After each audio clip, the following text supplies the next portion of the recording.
사랑하는 GT 식구 여러분, 우리 주님의 이름으로 은혜와 평안을 전합니다. 예수님은 마태복음 5장 3절부터 12절 산상설교의 첫 부분이죠. 그 내용에서 하나님 나라로 인생들을 초대하러 오신 그리스도로서 그 하나님 나라에 참여하는 복된 삶을 8가지 팔복으로 설명하십니다. 그 중에 하나가 바로 온유한 자가 땅을 기업으로 받을 것이라는 약속입니다. 5장 5절의 내용이죠. 일반적으로 땅을 확보하는 것은 고대 세계에서나 현대에서나 힘이 강하다는 것을 전제합니다. 고대 세계에서는 물리적인 힘이 강한 개인이나 집단이 약한 자의 땅을 강제로 빼앗았습니다. 현대에서는 어떻습니까? 돈의 힘으로 땅을 확보하여 땅이 곧 재력을 상징하곤 합니다. 이런 상황을 모를 리 없는 예수님께서 시편 37편 11절을 인용하셔서 힘이 아니라 물리적이고 세속적인 권세나 그런 어떤 힘이 아니라 온유함이 바로 땅을 차지하는 그 땅으로 비유되는 하나님 나라에 합당하다고 가르치신 것입니다. 그러면 시편 37편에서 설명하는 온유함은 어떤 특성이 있을까요? 그 내용을 살펴보면 시편 37편은 다윗의 시입니다. 다양한 종류의 억압과 박해 속에서도 믿음으로 인내하는 모습을 온유함으로 설명합니다. 악인이 칼을 빼들고 활을 당깁니다. 궁핍한 자를 쓰러뜨리고 그런 억울하고도 힘겨운 상황에서 정직한 자가 죽어나가고 그냥 애매한 고통이 끊임없이 이어짐에도 불구하고 인간적인 방법으로 맞대응하지 않고 오직 하나님만을 바라보며 하나님께서 갚아주실 공의로움을 기대하며 믿음으로 하나님을 바라보는 인내를 온유함으로 표현한 거죠. 그런 모습은 심령의 가난함, 영적 겸손이라고 하는 표현과도 상통하는 표현일 것입니다. 십자가 위에서 달리신 예수님에게서 그 온유함의 실체를 확인할 수 있습니다. 사형을 집행하며 예수님의 옷을 나눠가지고 키득키득거리면서 조롱하는 로마의 군인들이나 다른 사람은 구원할지 모르나 스스로는 구원할 수 없느냐며 한번 내려와 보이면 믿어주겠다고 비웃는 유다의 종교 지도자들, 일반 유대인들, 심지어 함께 못 박힌 강도들이었습니다.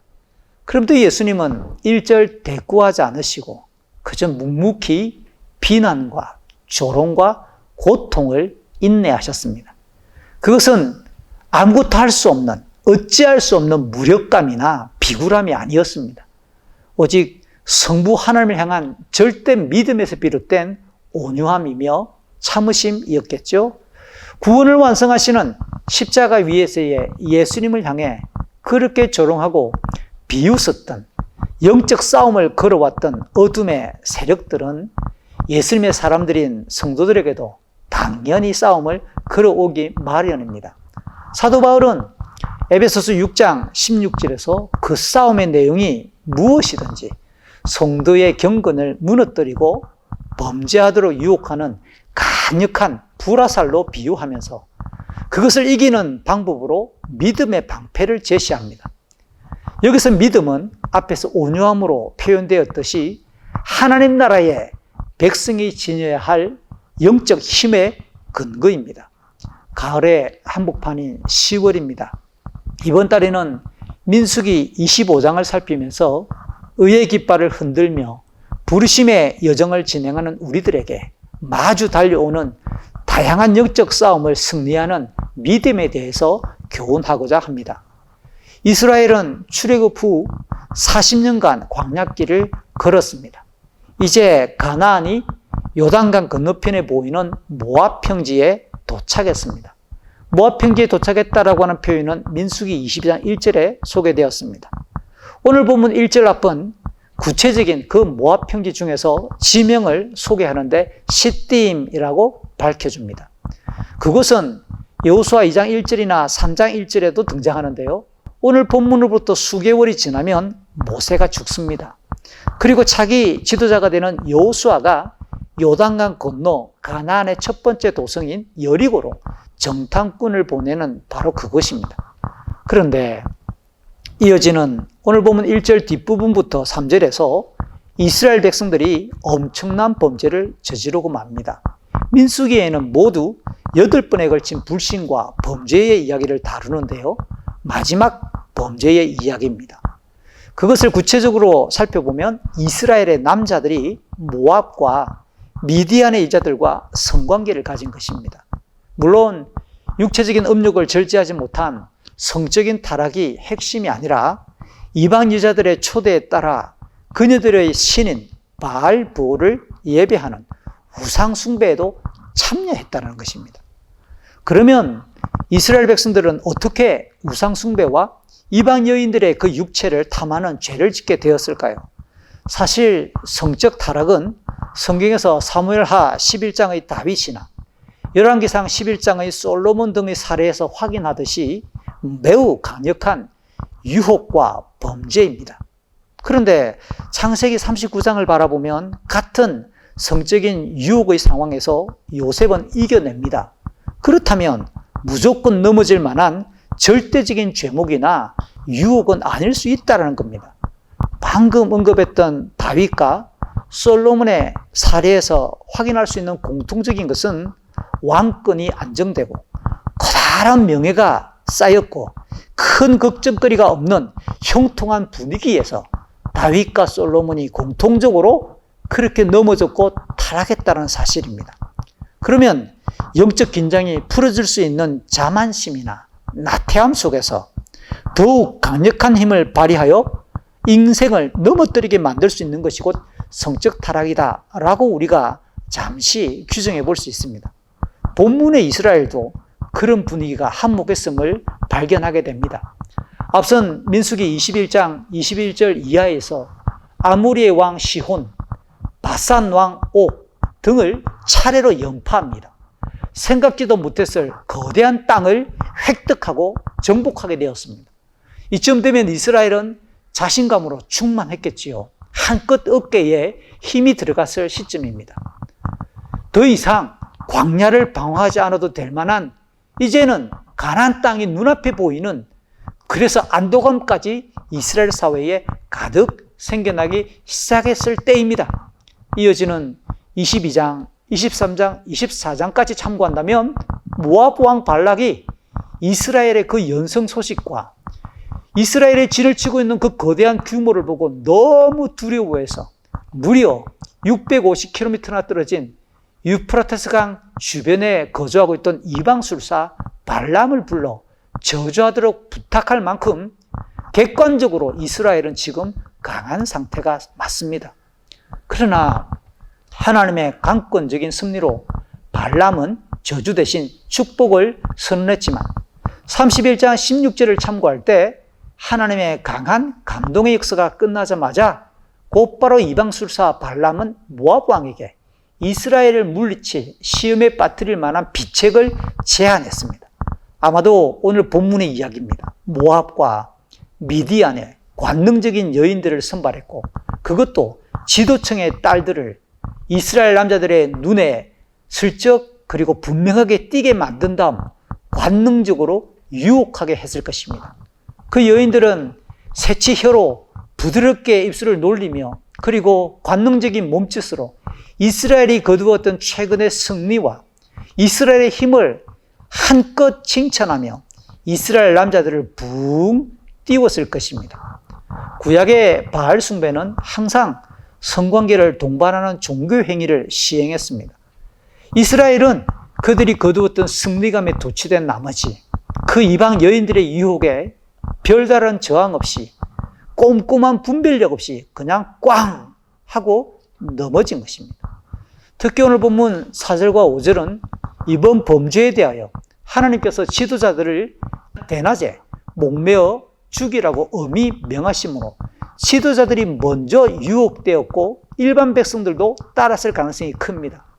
혹시 그것이 아니라면 일반 백성들이 먼저 범죄할 때 그냥 대수롭지 않게 여김으로 그들에게 주어진 직분을 가볍게 여긴 책임을 묻는 징벌일 수도 있습니다.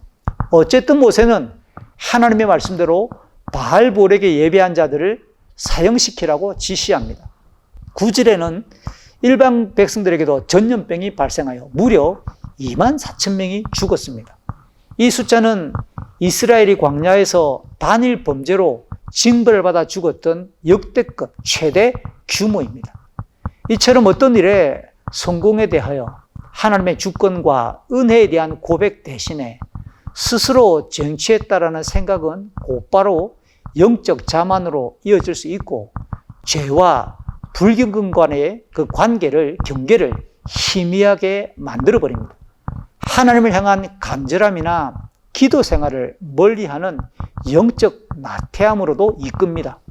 성공했을 때, 평안할 때, 큰 걱정거리가 없을 때, 아닌 말로 기도 제목이 크게 떠오르지 않을 만큼 형통함의 복을 누릴 때 경건 생활을 점검해 봐야 합니다.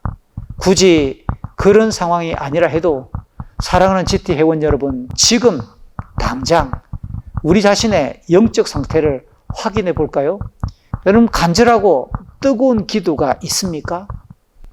애써 시간을 확보하고 장소를 확보해서 기도 생활에 힘쓰고 있습니까? 정직하게 스스로를 따져보십시오.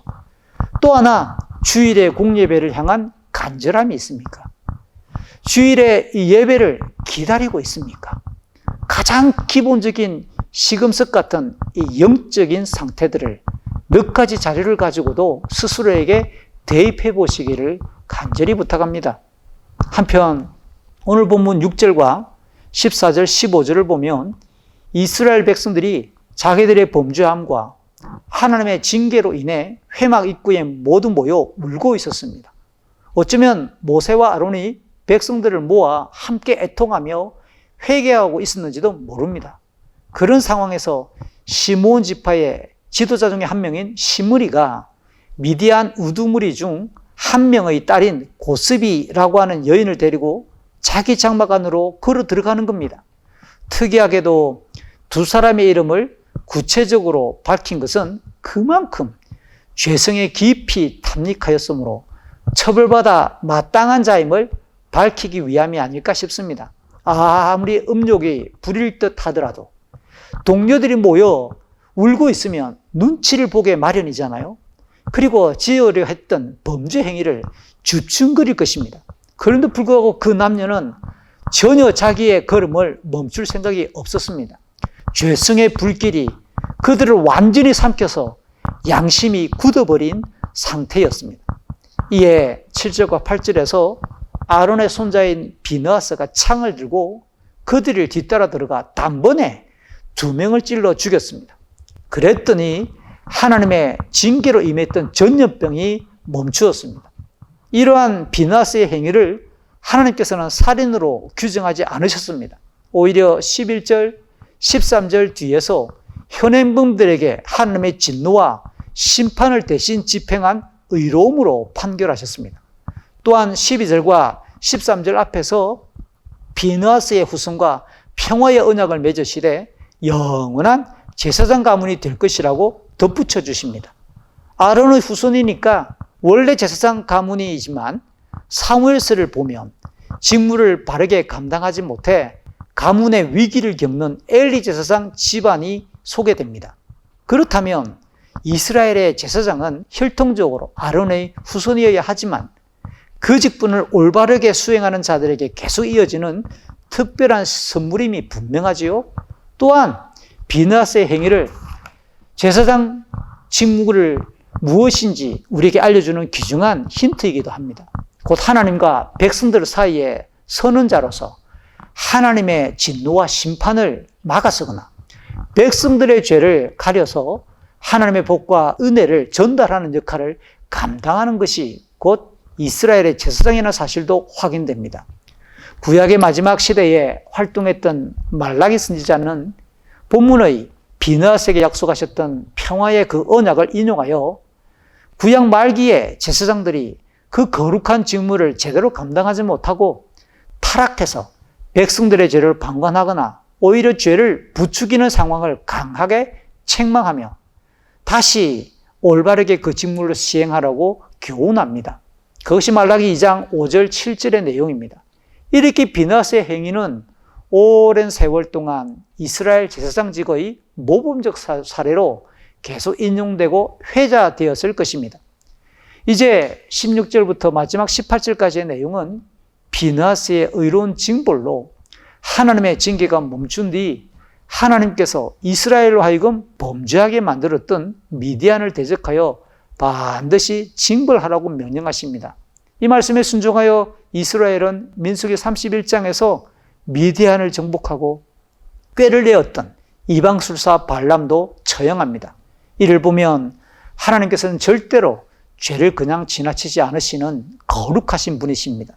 죄악과 불경건은 어떤 모양이라도 데살로니가서 5장 22절에서는 버리라 라고 강하게 교훈합니다. 결국 하나님을 두려워하는 경외감으로 경건을 지속해야 합니다. 그래서 자기의 연약함과 악함을 인정하고 오직 하나님으로부터 말미암는 은혜와 능력을 갈망하는 영적 가난함과 겸손함을 유지할 때 경건의 능력은 지속될 수 있습니다.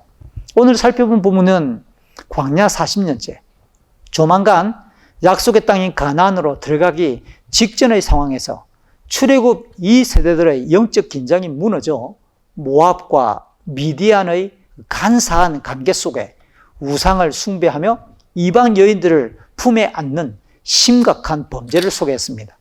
이러한 죄의 배경엔 얼마 전 2번에 걸친 커다란 전장에서의 승리로 슬그머니 형성된 이스라엘 내적인 영적 교만과 영적 나태함이 주된 이유로 추정되었습니다. 어떤 시대이건 영적인 교만이나 나태함은 믿음을 흔드는 영적 싸움에서 패배를 가져오게 마련입니다. 그러므로 사도 바울은 고린도전서 10장 12절에서 엄중하게 말합니다. 선줄로 생각하는 자는 넘어질까 조심하라 라며 주의를 환기시켜줍니다. 설교를 시작할 때 살짝 언급했던 요셉의 이야기를 조금 더 살펴볼까요? 창세기 39장에서 요셉은 이집트 왕궁의 경호대장인 보디바라의 집에 노예로 팔려갔지만 하나님의 은혜로 맡은 일들을 잘 수행하여 주인의 신임을 받아 형통하게 되었습니다. 이렇게 일이 잘 풀리고 성공가도를 달릴 즈음 주인의 아내가 유혹하는 영적 시험이 발생합니다. 그럼에도 요셉은 하나님을 바라보고 하나님께 범죄하는 것을 두려워하는 영적 각성으로 당당히 그 시험을 이깁니다. 물론 돌아온 것은 다시 감옥행이며 억울한 고통이 계속 이어지지만 영적으로는 이긴 거잖아요. 이처럼 하나님과의 깊은 교제를 갈망하고 영적인 친밀감을 유지하려는 마음을 심령의 가난함 또는 겸손, 서론에서 이야기했던 온유함 등으로 표현할 수 있습니다. 앞에서 우리가 확인했듯이 영적인 자만이나 나태함은 어느 정도 자부심을 느끼기 시작할 때 자기도 모르는 사이에 쑥 찾아와서 자리를 차지하게 됩니다. 교직 경력이 한 해 한 해 쌓이고 처리해야 될 업무가 익숙해지면서 만약 우리가 기도하지 않는다면 그렇게 처리하는 일들은 단순히 직무에 불과합니다. 그러나 어떤 일이든지 기도하며 정직하고 공의롭게 처리하기 시작한다면 그것은 하나님 나라를 확장하는 소명의 실행이라는 사실을 기억하십시오. 한 끗 차이입니다. 하나님의 은혜를 구하는가, 하나님께 기도하며 그 일을 감당하는가, 그것이 직무인지 소명인지의 가늠선이 된다는 겁니다. 우리는 여전히 은혜를 구하면서 하나님의 부르심을 수행하는 소명자이기 때문에 치열한 영적 싸움이 펼쳐지는 교육 현장에서 영적 긴장을 한치도 놓을 수가 없습니다. 그래서 교문에 들었을 때 기도하는 GT 사람들이 되어 주십시오. 다시 하루 일과를 마치고 교문을 났을 때 하나님을 찬양하고 감사하기를 잊지 말아 주십시오. 우리는 반드시 주님 앞에 설 것입니다. 그리고 우리의 삶을 평가받을 것입니다. 그러므로 영적으로 깨어 있어 하나님의 은혜를 구하고 의의 깃발을 지속적으로 흔드는 10월이 되어 주십시오. 그것이 믿음으로 영적 싸움을 이기는 길이며 하나님 나라를 계속 확정해가는 멋지고 거룩한 의로운 걸음입니다. 영적 자만과 나태함을 경계합시다. 가난한 심령으로, 겸비함으로, 온유함으로 하나님 향한 믿음으로 깨어서 이 시골도 뚜벅뚜벅 걸어주십시오. 아멘.